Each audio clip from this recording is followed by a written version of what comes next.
Hello students, good morning everyone. तो हमारा food intolerance के अंदर नेक्स्ट टॉपिक आ रहा है मैनेजमेंट का, कि हम फूड इंटॉलरेंस को कैसे मैनेज कर सकते हैं। तो लेट्स स्टडी अबाउट इट।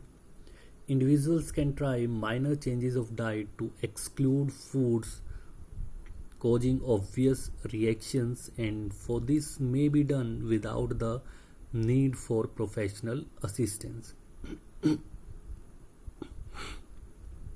अब देखिए, कह रहे हैं कि कोई भी इंडिविजुअल जिसको फूड इंटॉलरेंस की प्रॉब्लम है, वो कहीं ना कहीं अपने डाइट के अंदर माइनर मतलब छोटे मोटे चेंज करके जो उसको उनको रिएक्शंस हो रही है फूड की वजह से, उनको कहीं ना कहीं दूर करने की कोशिश कर सकते हैं।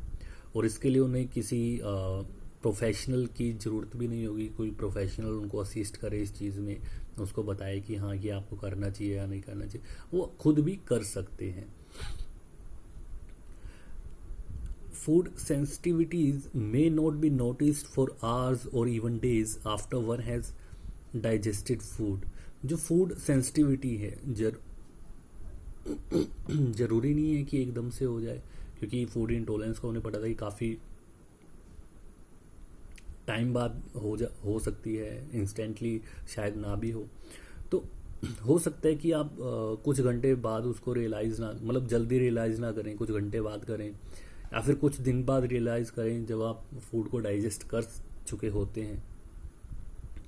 Persons are unable to isolate foods, and this is more sensitivity, and one should seek expert medical and dietitian help.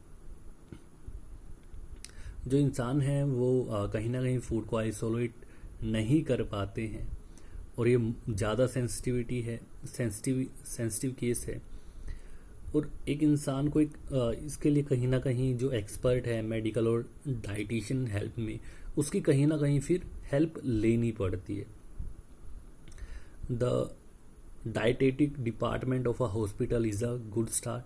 तो इसके लिए सबसे पहले एक हॉस्पिटल का जो डाइटिक कहीं ना कहीं डिपार्टमेंट है, उससे सहायता लेना एक अच्छी शुरुआत हम कह सकते हैं। कि सबसे पहले एक किसी हॉस्पिटल में जाके जो वहाँ का डाइटिक डिपार्टमेंट है, उनसे इस बात की जाए कि आपको ये प्रॉब्लम है और वो आपकी हेल्प करें। Once all food chemical sensitivities are identified by a dietitian can prescribe an appropriate diet for the individual to avoid foods with those chemicals. कह रहे कि जो डाइटिशियन है, एक बार वो आइडेंटिफाई कर लेता है किस किस केमिकल, मतलब जो फूड के अंदर केमिकल्स होते हैं, तो कौन कौन से केमिकल जो हैं आपके लिए प्रॉब्लम कोज कर रहे हैं, कि उन केमिकल्स वो सेंसिटिविटी जो आपके लिए आ रही है, मतलब कहीं ना कहीं आपको जो इंटॉलरेंस क्रिएट कर रही है, जब एक डाइटिशियन उनको पहचान लेता है, तो फिर वो आपके लिए एक मतलब एप्रोप्रिएट डाइट बनाता है, जिसके अंदर कहीं ना कहीं जो ये फूड्स हैं, जो ये केमिकल्स हैं, इनको वो फिर कहीं ना कहीं नेगलेक्ट करता है, अवॉइड कर देता है। तो ऐसे डाइटिशियन पहचानता है कि इन केमिकल से आपको प्रॉब्लम है और किस फूड में वो केमिकल है, फिर उसको आपकी डाइट से वो कहीं ना कहीं उसको निकाल देता है।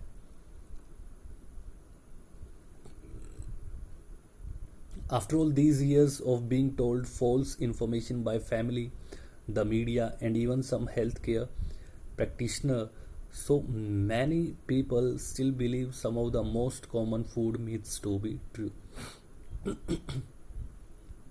तो इतने साल हो गए हैं, लेकिन अभी भी कहीं ना कहीं बहुत से ऐसे मतलब मिसलीडिंग इन्फॉर्मेशन आप कह सकते हो, गलत इन्फॉर्मेशन आप कह सकते हो, जो कहीं ना कहीं हमारी फैमिली के द्वारा, मीडिया के द्वारा, और इवन कुछ हेल्थ प्रैक्टिशनर्स भी हैं जो मतलब हेल्थ के बारे में बात करते हैं, उनके बारे में राय देते हैं, उनके द्वारा भी कहीं ना कहीं वो गलत इन्फॉर्मेशन हमें दी जा रही है।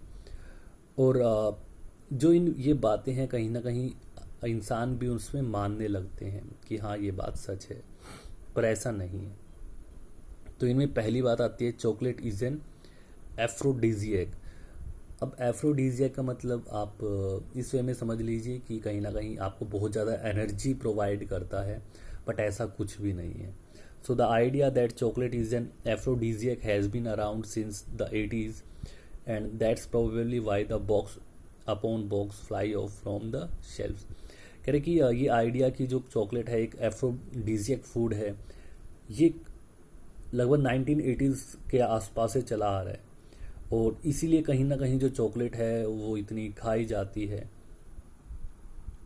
Unfortunately all those heart shape boxes don't have as strong of an impact after all.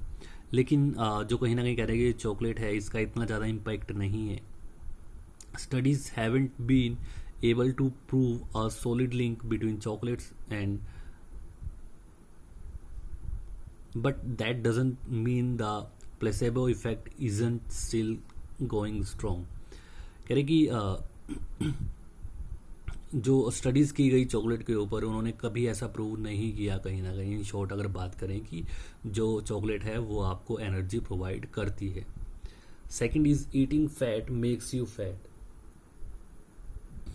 एक बात कही जाती है कि आप अगर ज़्यादा फैट खा रहे हो तो वो आपको कहीं ना कहीं मोटा या फिर मोटापा आपको देके जाता है. ये बात भी गलत है क्योंकि ऐसा ज़रूरी नहीं है. Even though avocados, walnuts, olive oil and other healthy fats are full of body boosting benefits, there is still this weird fear that eating fat is going to make you fat, even though it's a total myth. कह रहे कि जैसे avocados है, walnuts हैं, olive oil है और जो other healthy fat हैं उनके अंदर बहुत सारी हमारी बॉडी बूस्टिंग बेनिफिट हैं जो वो हमें देते हैं.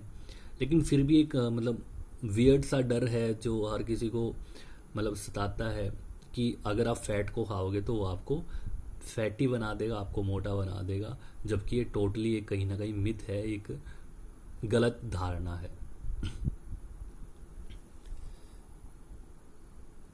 Using the 5-second rule ensure your food is still safe to eat.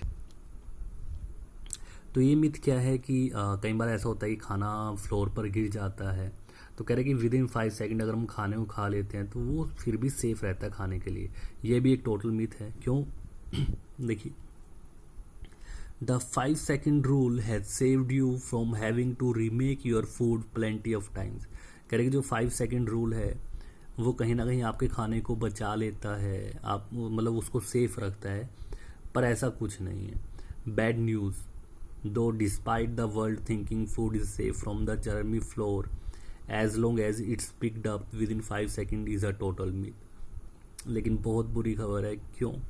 क्योंकि देखिए, संसार सोचता है कि अगर एक फ्लोर के ऊपर से जिसमें बहुत सारे जर्म्स होते हैं खाना गिर जाता है और विद इन 5 सेकेंड आप उसको पिक कर लेते हैं तो वो खाना उन जर्म से सेफ रहता है, उस पर कोई इफेक्ट नहीं पड़ता.